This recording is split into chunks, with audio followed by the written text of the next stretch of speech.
Welcome back, everybody, to the top 8 of our 2K Legacy event here at TC's Rocket. I'm Michelle, This is Kazi. and we're checking in on what we saw a little bit earlier with Randy on Taiga Initiative versus a fan favorite, Goblins. We love goblins over here. Oh. And this deck is a sweet one. All kinds of ones and twos. Oh, yeah, Got let's take a Gut, look. True Sight, Zealot, couple of Gem Palm Incinerators, Munition Expert, main deck Pyrokinesis, Muxus. Definitely one you don't see too often. There's a handful of one-offs in this list that are pretty interesting. Overall, the standard fare in, your some amount of war chiefs, matron, the lords and things to go find them. 4 lackeys, the most Yeah. powerful card in the deck. Oh, absolutely. Definitely one of those Aether Vial decks that's trying to just get in there as quickly as Although possible. we do love the Horde Master, right? Oh, what a absolutely. good inclusion to the OG version of this deck, where it's like now you get a lot of payoff for just your goblins doing goblin things, Yeah.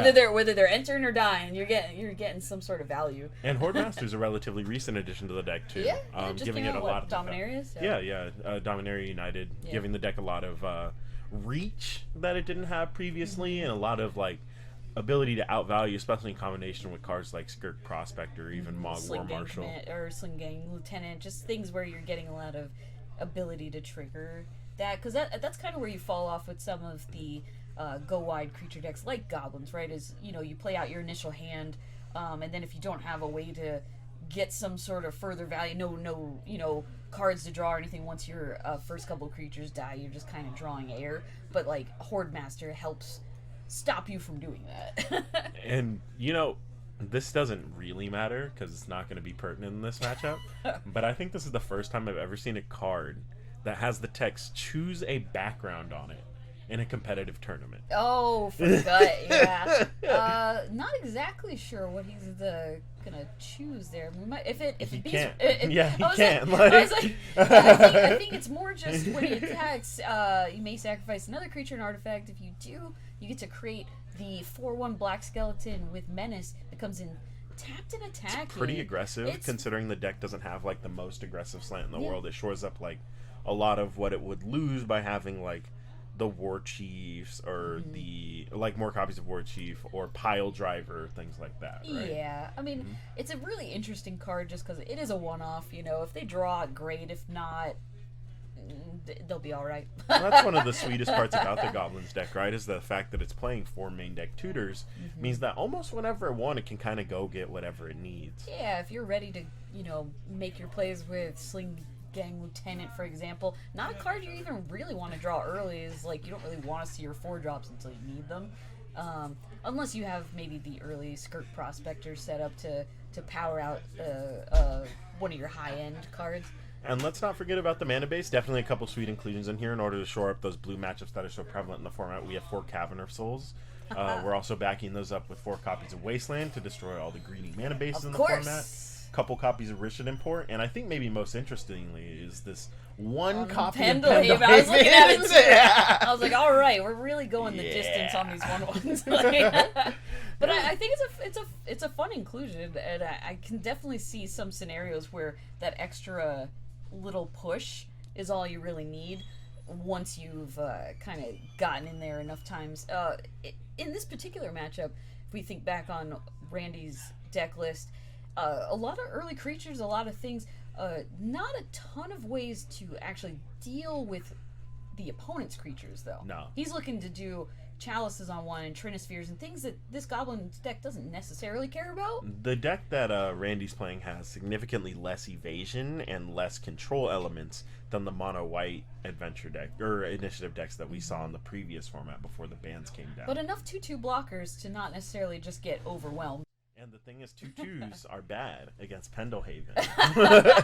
That is fair. So let's go ahead and get into the game here. It looks like both players are going to get a good look at their 7-card hands. We know that Brett is actually going to be on the play. This is a top 8 match, so there will be no die roll, and Yep. Brett is the highest seed. Where's I would say if Goblins wants to be anywhere on the play, Absolutely. best spot to be. Yes, sir. Yeah. Looking at a hand, both these players have lands and spells, and it looks like they're both going to keep. We're going to lead on an Arid Mace and just pass. No one drop. Yeah, surprising. But to be fair, Goblins doesn't have as many 1-drops as you feel like it would, right? Like, a lot of their comes in on 2 and starts really going off into the 3 and 4s as to their more powerful Goblin setups. Definitely very dense at that 2-drop slot, but obviously Brett would like to start off every game with Aether Vial and or Goblin Lackey if he could. Yeah. But it looks like we're just going to get a Badlands here and probably make a play on this turn. Oh, yeah. I couldn't imagine we keep a hand without he definitely had a second land, so we have to assume something's coming in here. Right. Oh, just a basic mountain. And it looks like we're going to go ahead and lead with Crater Maker. This one's an interesting one with the option to either destroy an artifact or deal 2 damage to target creature. Probably not doing too much against the initiative deck. Is it artifact or colorless? Oh, yeah. Yeah, so... colorless. Yes. Yeah. Actually, I mean, relevant in the sense that if his opener was maybe Trinisphere or something, like, because we know for a fact that, like, a lot of the goblins want to get cast, for less mana, not more. So, absolutely. That is probably a decent start if he's expecting to deal with maybe an early, Trinisphere. I don't think he's really worried about a Chromox or anything like that. Really, Chalice on 2 might be a relevant thing to get rid of eventually. On 1, you're probably not too worried about it. But Randy just sitting on a basic forest right now. Randy just went to fetch a forest, and we might be having a conversation with the judge or something like that. It looks like they're gesturing to somebody off camera, and they're waiting to make actions until they get that figured out. But that's... Let's see. Yeah, I was going to say, is that 2 double Spirit Guides? Okay. Into Fable of the Mirror Breaker. Okay, for sure. So this is a good way for Randy to maybe make up for the lands that it looks like he's going to be missing this turn. Mm-hmm. Next turn he's going to be able to discard 2 cards and look for a couple more of those. But we also know that Randy would much rather be playing copies of his initiative creatures versus just making these 2/2 goblin tokens. So I think Randy, if I saw his hand correctly, might have a Fury in hand. Maybe has a way to, kind of pick off some of the early stuff. Wants to get that Shredder, maybe to even potentially have access to casting the Fury when he gets to the point of flipping, Fable, because copying Furies for the rest of the game can't be bad. No, I'm it sure literally Goblins can't be bad. I'm sure Goblins could be bad. I'm sure that's we a beatable play we pattern. already know Goblins has, 2 Gem Palm Incinerators? Yeah. So there's potential. That is one of their better ways to kill something. Mm-hmm. And that's probably about it. We see something interesting here. I think Randy's actually sandbagging a copy of Ancient Tomb right now. But he's lacking red mana, and every single card in his hand looks like it requires red mana or his name Trinisphere. Okay. Yeah. Well. Fury. Here's the Fury. Pitch Fury? It seems a little aggressive. I think that's Fury Pitch Magus, which I'm less excited about. You're 100% not really looking to keep your Maguses against your Goblin's opponent. To be fair, that Magus might actually fix Randy's mana problems a little bit. But it looks like we're just going to lead on Trinisphere and hope that Brett doesn't have a third land into action. We just sit here. And it looks like Brett drew the Arid Mesa, so we're going to go find either a mountain or a Badlands. Right, not lacking on mana. Play a card. Not sure which one. I'm going to guess a Goblin. I could be wrong. But I think he's just going to cast Aether Vial and say go. Let's see. Okay, there's the basic mountain. By the way, Guru Lands? Very nice. I didn't realize Excellent that. choice. Showing off a little bit. Yeah, you gotta flex. Randy, of course, winning the land battle with the Streets of New Capenna draft kit basics. So, somebody clearly got their forest today. All right, so Brett looks like he's deciding between slamming one of his lords and one of his matrons. It's rough when you kind of have to tank on just what's the one play I'm gonna make this turn, essentially. I think he has at least 1 Gem Palm Incinerator in hand as well, so a little safety net for when that Fable flips into a creature that can be interacted with, because again I think he definitely doesn't want to see a situation where a Fury gets out and starts just running. Also, any initiative creature being copied, so significant. Sounds absolutely brutal. And there the matron's going to go ahead and search for a card. I'm thinking he might go for a munitions expert here, actually, because the munitions expert is going to deal 2 damage. Oh, it looks like we're going for Trash Master, which suggests that he has a 4th land. Yeah. And Trash Master, in addition to being a lord, can also blow up that Trinisphere very easily. Yeah, I think at this point you're just kind of looking to take Randy off of some of the more, prison-like effects to get a chance to maybe cast 2 spells in a turn. Absolutely. Goblins really isn't the best deck to be sitting back just playing 1 at a time, and I think that's his easiest way to get out from under that Trinisphere. For sure. Funnily enough, Randy seems to be having trouble finding action himself, and he's just going to pass back to Brett. Yeah. Brett's going to go ahead and untap. We're going to tap 2 mana and play... Gem Palm Incinerator. Cycle the Gem Palm Incinerator. Cycling, not including the Trinisphere here in stopping that. Yeah, absolutely. And it's just a good way to get the Goblin off the battlefield. God forbid he find a Fury off the top and just copy it. Oh, yeah. Even if it's like... only dealing with 2 creatures, that's still free. Yeah, you want to take that away from him as soon as possible and just really leave him with not a whole lot of things to do, which, that is the price of paying so many spirit guides, right? Is pitching a lot of things early. And real quick, I don't think we have the ability to do this, but we're going to have to pay for that. Yeah, there we go. Okay, yeah. Perfect. So we're going to untap, go back to Brett. Brett's going to untap, draw. And let's see, he basically has his pick for the litter with things to do, and he's just going to slam this Trash Master, get him for 2, and then we might see something get popped fairly soon here. And it looks like he's going to go for the Mox. Oh, okay. Yeah. He said, "Fine, I have more mana than you. Let's play with the Trinisphere. Let's go." Not to mention the fact that Trash Master is basically a 3/3, and killing 2 artifacts with the ability is fine. It can sacrifice itself. Yeah, that is fair. And Randy is at 10, so not an insignificant life total when your lands are hurting you for everything you have to cast. And with Trinisphere, he needs to use it every turn. Yep. So that's going to be another 2 damage to Randy as he looks for something to play, and it looks like he finally found an initiative creature. Okay. So that's a start. Yeah, it is definitely a place to be. But he is pretty behind. 8 life, not a lot. He's going to look for a land here, which is going to get him a non-zero amount of value. Maybe it means he takes slightly less damage in the upcoming few turns, but he's still going to have to deal with this Trash Master plus whatever else Brett has. Right, and I don't think that this creature can really block very well in this situation. I think it has 3 toughness, not 100% sure. Yeah. But not exactly the best blocker right now. But being at 8, can't really afford to not block in too many turns here, as his lands are beating him up a little bit. But getting that basic will help. He could stop tapping that, tap the cavern, tap the forest, give himself a little breathing room. He now has access to 3 mana without taking 2 damage every time. Without just, shocking himself constantly. Alright, so we're going to untap, draw a card. It looks like he's found a copy of, maybe that's Squee? Can't really tell from here. But we're going to tap 2 mana. Oh no, are we cycling again? No, we are illegally casting there we go. Alright, we're good. We got the mana. There we go. We're going in there. Alright, we're going to get in there for 4. Again, this is simultaneously not blockable and also needs to be blocked, and it looks like Randy's just going to take it, and he's going to try and get there next turn. He's probably trying to, just get that initiative, take it back next turn. A little difficult to do when you need to attack, but he does have Minx and Boot in hand, so what he could do is play that attack with a tramply hamster and still leave back his other creature to get counters and be an efficient blocker. Again, with Brett having multiple threats in play and being at 4 life, not ideal. Well, this has kind of always been the issue with the initiative deck, even when it was dominating the format, right? Is the fact that if you weren't ahead, the initiative was not good. Yeah. And that's why you needed to play these things on turn 1, turn 2, is because you needed to be ahead so that the initiative was good. And it looks like we're going to go ahead and trade here.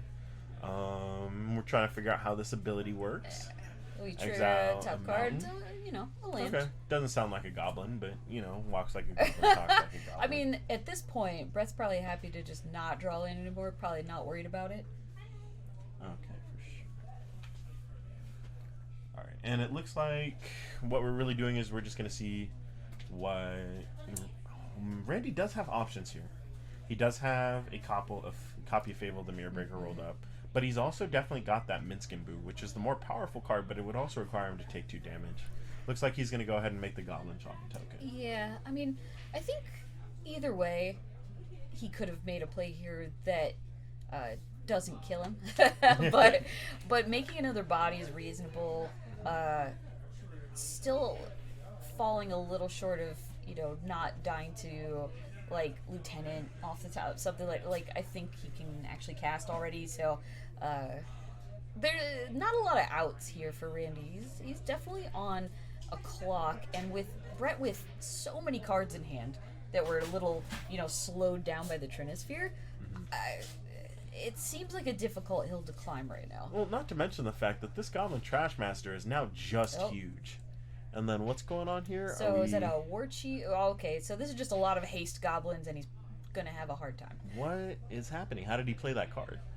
Oh, there's no more. Yeah, he got rid of. Yeah, he popped it. Blew up the Trinisphere during combat, which means that unfortunately, all of the cards that Brett was holding back could now be cast all at once, and goblins are really good at attacking the turn they come in. So Goblins definitely showing why this is one of the more interactive matchups we have in the top 8. Mm-hmm. These creature combat matchups where we actually get to, fight over the board state versus only playing with spells is definitely something that hasn't been super common in Legacy recently. And seeing these 2 decks at the same table is kind of like watching old school Magic, where we're actually attacking and blocking and trying to figure out how combat works. Oh yeah, it's like Goblins. That's about as old school as it gets, right? That was my first deck, Mono Red Goblins. I don't believe in playing creatures. I think they're icky. Yeah, it's like we have a little bit of old school with Goblins versus probably one of the newest things that you can have, which is initiative. So I call shenanigans. We didn't put any standstill on camera today.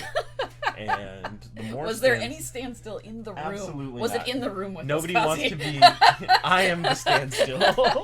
I am standstill.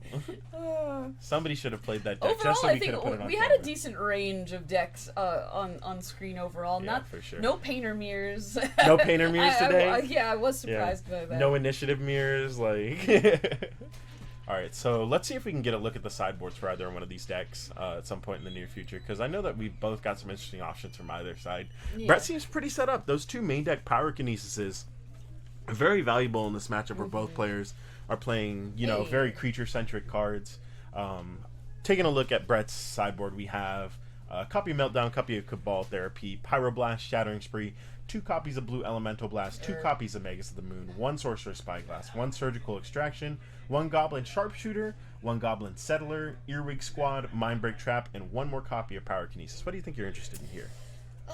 I'd say it's a little bit of a hard call, right? Because honestly, I would make an argument that Brett's pretty well set up for this match already. Mm-hmm. So, little awkward cards. I don't know. I think he really just wants to have plenty of answers to any of the early, Chalice, Trinisphere starts that kind of stop him from doing what he needs to do quickly. Mm-hmm. Because, with enough time, I don't think he can beat a solid initiative start. Mm-hmm. There are creatures get too big too quickly and just kind of run you out of the game. How do you feel about maybe bringing this Pyrokinesis, bringing in this Meltdown, and then just calling it there? Yeah, because I honestly don't think you really want to take out too many things. Like, all of your early start is good. You might be able to trim just some of the more odd cards, maybe like Gut or something like that. Just things that are okay, but... I think what we're really looking... I would feel... just off the top of my head, that the cards we want to trim are the things that are a little bit more specific, maybe a little bit more linear, right? So like Siege Gang Lieutenant is not a card that's kind of getting you there in this matchup, right? Comes with some value. I guess the guys get in really easily. Yeah, I was going to say, once you can sack off your goblins to finish off your opponent, I think it gives them the reach that they might not have otherwise. So I would probably be hesitant to take it out based off of the fact that, sometimes your opponent is very low, especially in this situation where they might catch up, get some creatures you can't really attack through anymore. Then you're gonna miss your lieutenant if you take it out. But moving over to Randy's Fury. sideboard. Yeah. Fury. Already in the main deck. Already but pre-boarded. what about the sideboard here? We got what? 2 Pyroblast, 2 Veil of Summer, 2 Collector Oof, 2 Forces of Vigor, 3 Fairy Macabre, 1 Blood Moon, and a couple other cards that honestly I'm going to say not a lot of I'm these pretty being sure relevant. none of these cards are coming in. I think he already pre-boarded with the 4 Furies, and with some amount of Trinisphere Chalice starts can really slow down Goblins enough to get his creatures bigger, and just Fable, like an early Fable, getting out treasures and really just building his board state quicker is probably just 100% where he wants to be, right? Yeah. And Randy's going to go ahead and lead off on the turn 1 Chalice for 1. And I saw Brett's hand has a copy of Aether Vial that is now shut off because this Chalice is just going to say no. What a good force of will on on that Aether Vial. All right, there's the Aether Vial for the obligatory Chalice check, and Randy's going to go ahead and say, my Chalice still triggers because I know how my cards work. Interesting that he's still that. for it. You gotta try, right? Randy's gonna go ahead and lay down a land, and it looks like he's gonna go ahead and pass the turn back. Brett's gonna untap, and we're gonna play a Hordvel. Yeah. So we got a Lord in play. It doesn't really affect too much right now, but it will affect all of our consequent, especially haste creatures. As many Lord effects as we can stack on the board, the better off we are against Fury specifically, things like that. But it really just depends. It looks like Randy's hand has a handful of different spirit guides. Not sure what he's trying to do with them, though. So we got a Simeon. Okay, so we got our first initiative. Going ahead and getting us a basic. So looks like Randy will have a much easier time casting spells this game with a lot of lands that aren't exactly just tearing him down. Yeah, they're not dealing him 2 damage every time he tries to play something. And the 3/4 is pretty relevant on this board because 1 Lord does not get this Horde Master through. No. So Brett's gonna go ahead and untap. We're gonna look for something else that potentially costs 1 mana and dies to a Chalice. Maybe not tapping 1. Maybe we're tapping 2 or more here. Yeah. I think that after the first Chalice check, the rest of them not as good. Yeah, no. You should probably just go like, hey, at this point, we're just gonna call it. But we do know that Brett has, Crater. So double Horde Hordvel. Master. Okay, Yeah. so not a good attack still, but this is a start. Also makes it a little awkward for Randy to attack. Well, it's worth noting 1 more Lord makes this board stay significantly better for Brett, but the value that Randy's going to go ahead and get off this initiative. Yeah, the problem is without attacking, you can't take the initiative back. So it's like Randy will just keep initiative forever if Brett doesn't do anything. So he is incentivized to get in there in some fashion, but Randy doesn't necessarily have to do anything right now. He can just be happy to sit back on 1 giant creature and keep his initiative, maybe gain play more initiative, and again another initiative creature. This time being the slightly bigger one. But what side is he going down right now? So going to counters, Unfortunately, Brett's reading the card and not being too happy about what I think he hit the part where he loses 5 life. Yeah. Underrated part of the initiative. It does just win the game on its own. Eventually, Goblins gains nothing. So, but next turn he'll get to draw a card, and then, hitting Throne is, as the Goblins player, probably lights out. It's fine. I'm sure. It's fine. For anybody who doesn't know what Throne does, go ahead and read it off to him, Cos. Yeah, so Throne of the Dead 3 is the last room in the initiative before you reset your dungeon. You reveal the top 10 cards of your library. Put a creature card from among them onto the battlefield with 3 1/1 counters on it. It gains hexproof until your next turn, and then you shuffle your library. What this really says is put a 6/7 on the battlefield and win the that game. your opponent can't interact with for an entire turn cycle, and then go look for a land again and repeat every 3 to 4 turns. Until you've hit them for 5 life off of the dungeon enough times to not really have ever had to do anything else. Exactly. The initiative is a mechanic which most people consider to be somewhat bad designed, in that there's little to no way to interact with it. Brett has one of the better decks to interact in the sense that he has the creatures to attack with, whereas some other decks don't have any creatures at all and literally can never take the initiative. Period. It's just never gonna happen. Those decks can usually combo in other ways, but right now he's kind of staring down a wall of creatures that are bigger than his. So attacking, not ideal. Is it worth it to, take some initiative for himself? Arguably yes at this point, as he will probably just lose to Randy completing the dungeon one time and kind of getting full value. But Randy is at 20 life still. Yes. Strangely has not Brett taken any damage from his 8. own lambs. Yeah. Brett is at 8. Randy is staring at, I think he's looking at a total of 8 power right now on his own board, and I think he has a copy of Minskin Brew rolled up in case he wants to draw 8 cards. Yeah. We're going to go ahead and play a Fury. And Alright, cool. Fury. I mean, the game was fun, right? Yeah, I mean... The game was cool. At this point, he can just Fury away the board attack. He doesn't even need to finish the dungeon. No, he doesn't. Why would you? For the value. For value? For the rubbins? For the story. for the lore? I mean, we're figuring out how this Look, Fury's going, but... we're dungeon delving here. Brett, we gotta get through it. Brett, I'm telling you, we're done. We're done, man. It's okay. It's okay. Right. It's Look, all right. this is untimed. You make it It's play. game 2. Yeah. Yeah, no, you might as well, right? Top He could 8, mess you this go up. for it. He could say 4 to Matron. Yeah, sure. I don't know how you mess up a Fury at this point, but, just like the chalice check, the Fury check. Fury check? I mean, sometimes you gotta make sure your opponent has it, right? Yeah. Do you know where to put the damage? Oh, okay. We're solving it. Well, here's the interesting thing, right? Is like, if he doesn't, because right now both of the Horde Masters are 3/3s, so Fury doing are They're 2/2s, yeah. Don't they affect each other though? They do, but I believe it's only a 1/1. I could be wrong. I was like, I believe they're 2/2s on their own. Ugh. Unfortunate. This Fury only kills 2 creatures? How disgusting. This card's barely even good. I don't know.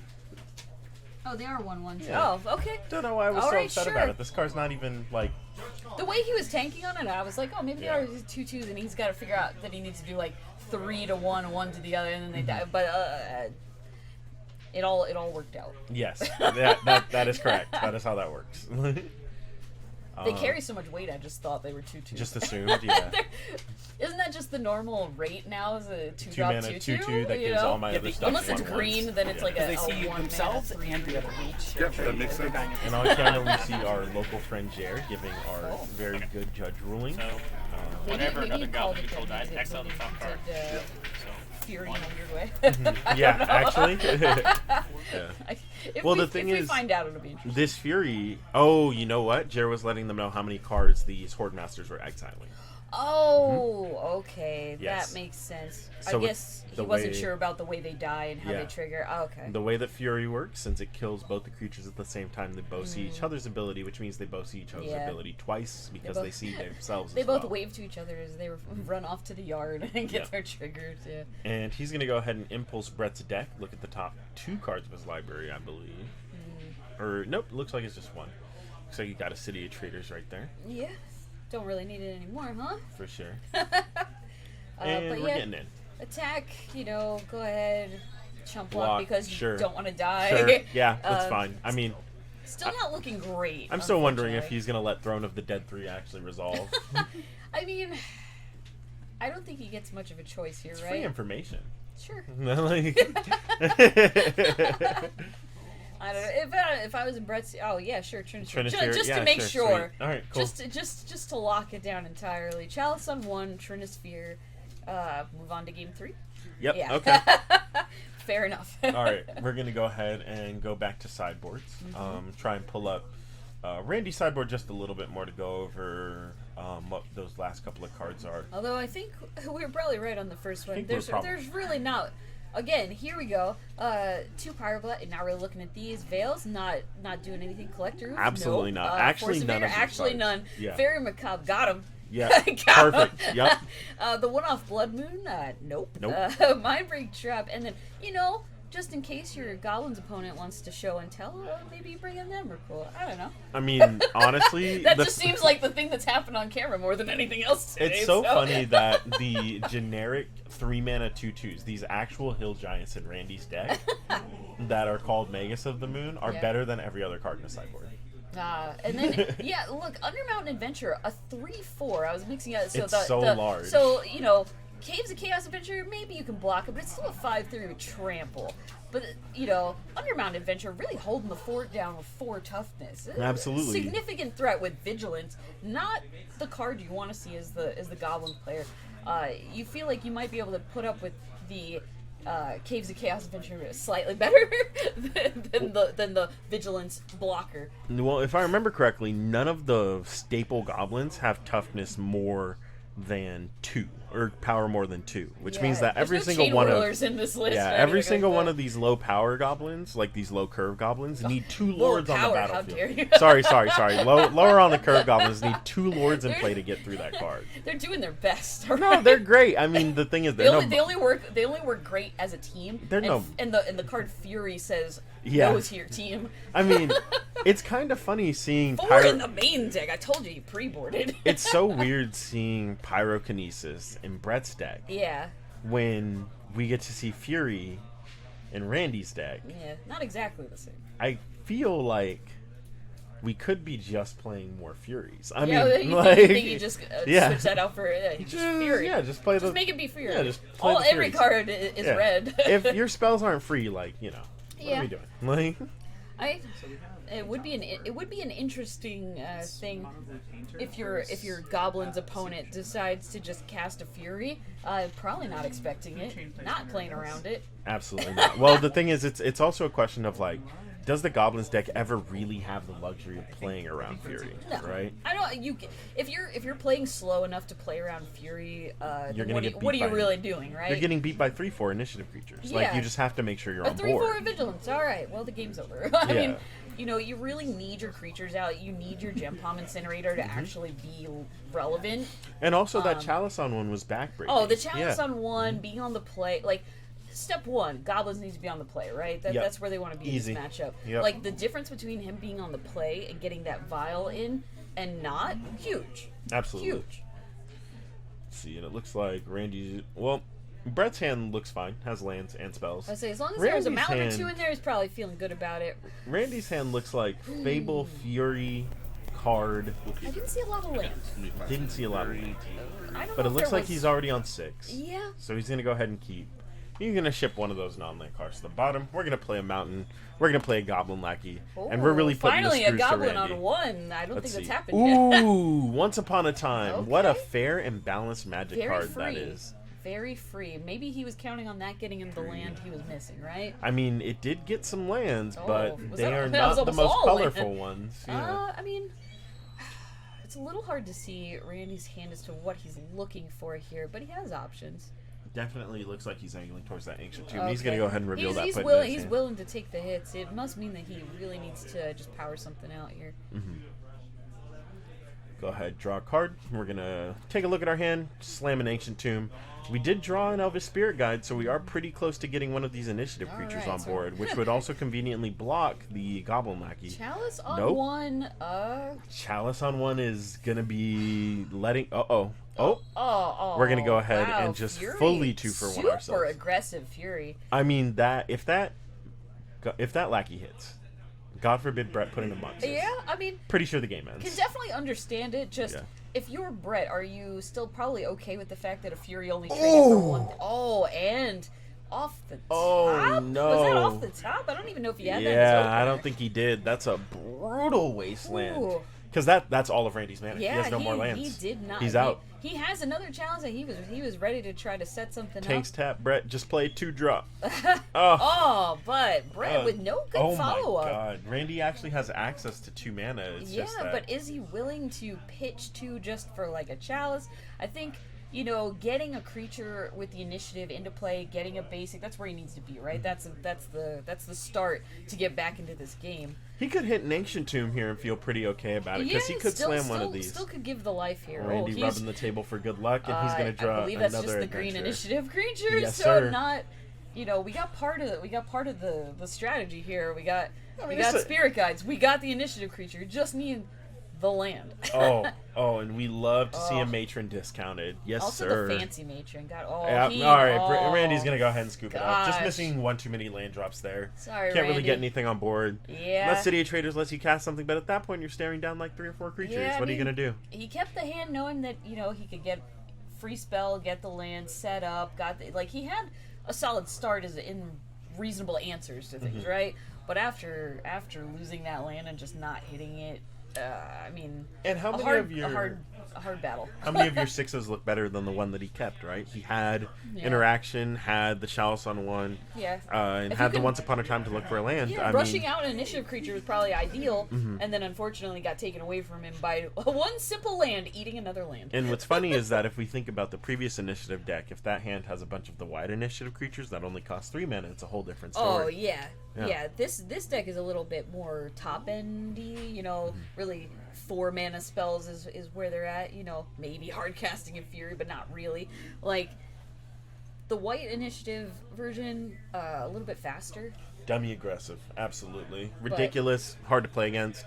For some reason, creatures have vigilance. Yeah, don't know why. Why not? Don't know why. Sure. Yeah, for that the way green you one can has always vigilance attack too. and block. Yeah, so initiative always yours. Yeah, no, it's sick. What cool design? We're gonna make this mechanic, right? Yeah. Where you can like attack, right, and you get a benefit, and then what we're gonna do is that instead of like having the innate drawback of attacking where you can't play defense, we're just gonna make it to where they play defense while they're on offense by putting vigilance on half these creatures. Look, you can always take the initiative back. Oh, but wait. No, you remember how like you need to connect. I can't help you. Don't want to play creatures. You remember how you need to connect with these creatures, right? So like, say you chump block them with the 1/1, it's a good solution, right? Yeah. So instead, on the other ones that don't have vigilance, so that we can trample? make sure they always connect, we're gonna put trample on them. You don't like a 5/3 with trample? It costs 4. That's so I love fair. a 5/3 with trample that costs 4. I don't like it when the 5/3 fair. with trample that costs 4 just wins the game when I cast it, or more likely have it cast against me. Getting a basic out of your deck, that's whatever. It's everything else.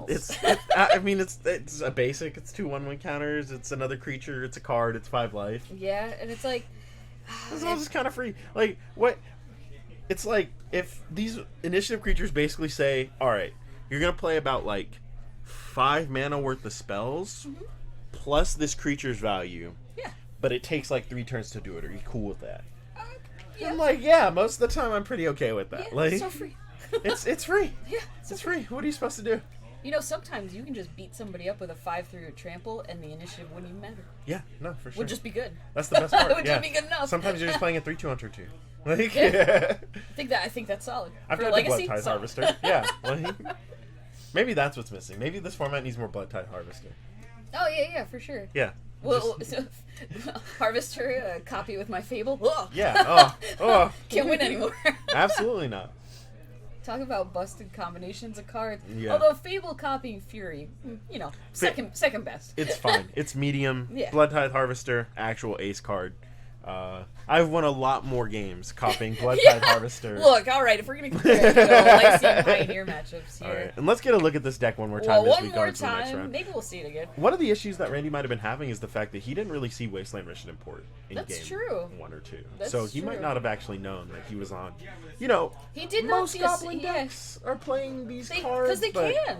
Yeah. They can. They have access, at best they need, not even for this. This list doesn't even really need 2 pips very often. It's one in a dream most likely. So exactly. Your Rishon Import, your Wastelands, just throw them in there. Pendlehaven, why not? Absolutely. Yeah. Whatever utility lands you feel like making use of, do it.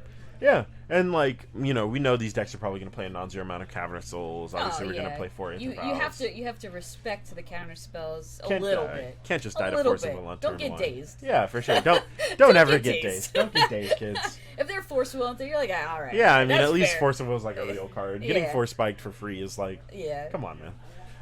But yeah, no, I don't think he saw the Wastelands or the Rishon Imports. I think No. ultimately that makes those risky hands a little bit easier to keep. Yeah. But like you said, what was he going to put back and It's a tough take? spot. I mean, it's just off the top got a little punished for being land light. Right? What's funky is that we talk about some of the combo decks that we see in various formats, including this one, where you have combo decks that are like 1 or 2 card combos, right? And then you've got combo decks that require like a critical mass of material. Creatures? Yeah.